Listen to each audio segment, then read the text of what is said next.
unstoppable warriors. We're the Mitchells, the only people who can save the world. The Mitchells vs. the Machines is an animated movie about a teenage girl who's leaving for college for the first time and her family who's trying to hold on to her in the midst of a robot apocalypse that threatens the world. Hi, my name is Mike Rianda. I'm the co-writer and director of The Mitchells vs. the Machines.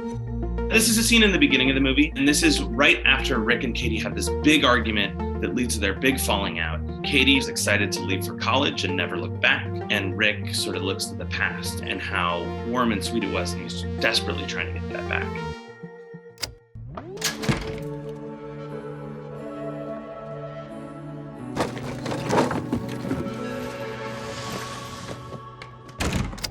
This scene was in the script.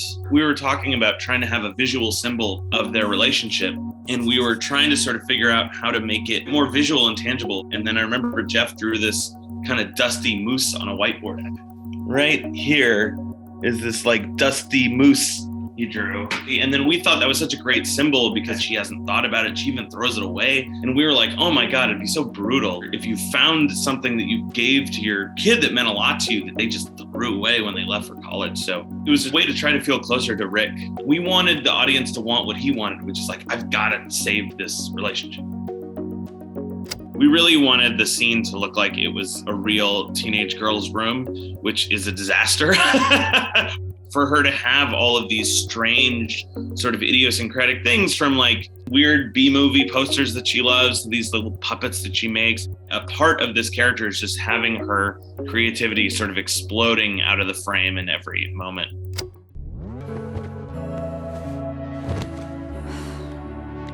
It was a real challenge to get the hood on her. It's so funny, in 3D animation, the weirdest things are hard and expensive.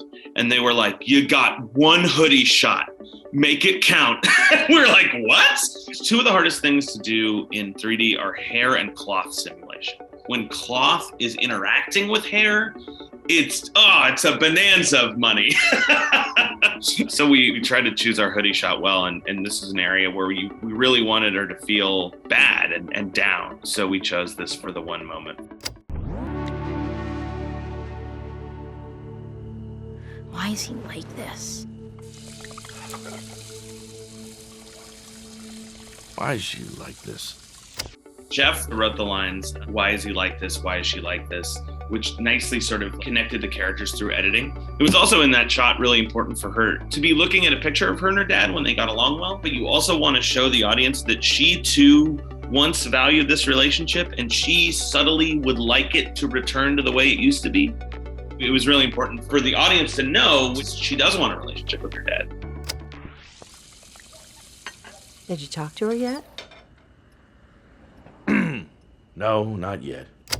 The performances in an animated film are a handshake between the voice actors and the animators. The voice actors come first, and then the animators animate to the voice track. And this scene is filled with great performances.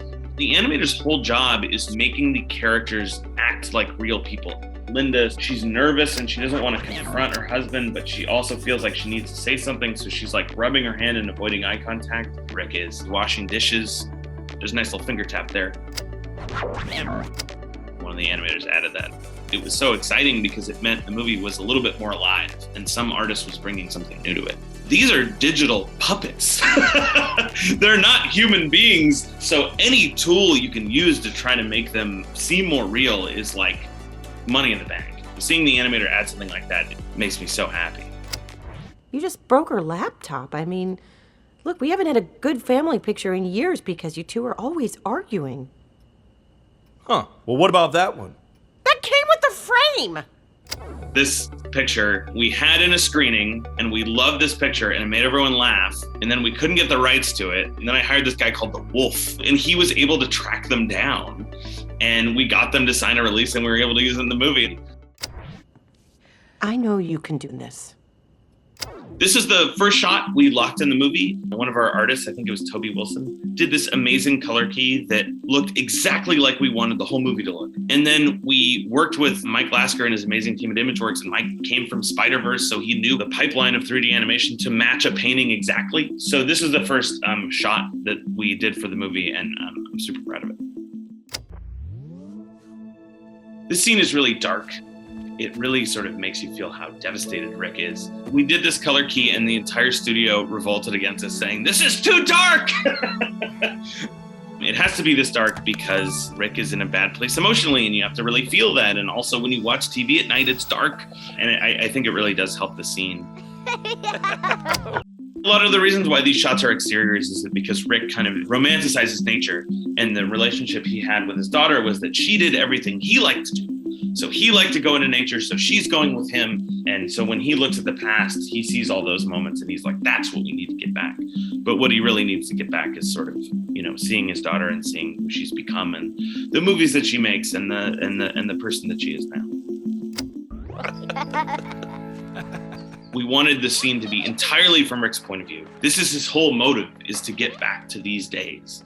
And seeing them kind of through rose-colored glasses a little bit. The shots are really overexposed because we were trying to get that feeling of what home movies really look like, and they often have bad lighting. I love that piece of acting. That was pitched by Alan Hawkins, who has a kid of his own, and it's this like, but it's something I'd never seen in an animated movie. It's something you would never think to animate. But all of the team brought so many new ideas like this to the film. I think in the storyboards, they just hugged. And now, the Mitchell Family Talent Show.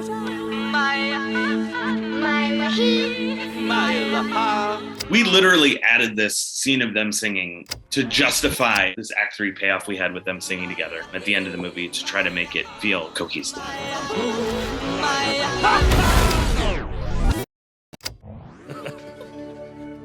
Bye, Katie. Are you excited for camp? This is the part where you see that Rick is actually a really good dad. This is one of the most important scenes in the movie, and it took so long to tweak the dialogue to be just right and have Rick sort of give her this totem, this thing that's really important to him, but also he's being a goofball. Him trying to sort of do anything he could to cheer his daughter up and get her to stop crying and get her to feel happy and confident about leaving for camp instead of scared.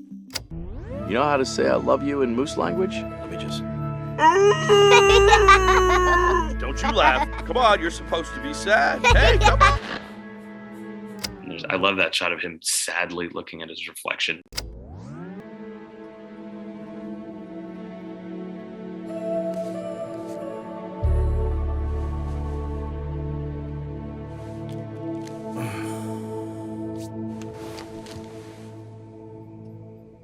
All right, let's fix it. He stands up and he says, let's fix it. That's the action that basically inspires the rest of the movie. I'm really proud of this scene.